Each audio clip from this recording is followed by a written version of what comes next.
death, injury, and pain on everyone. The truth is, the more precious someone is to us, the harder it is for us to accept that they might die.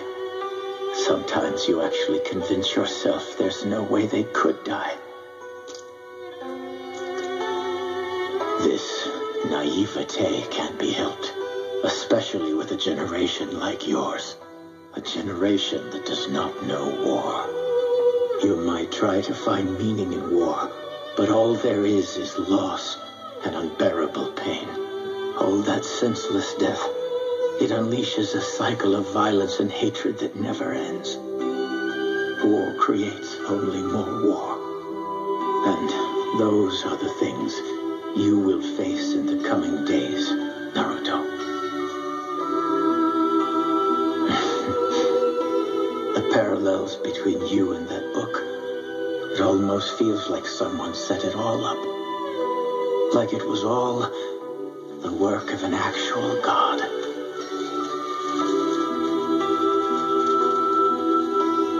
Seems this is it for me. Naruto, I believe you of all people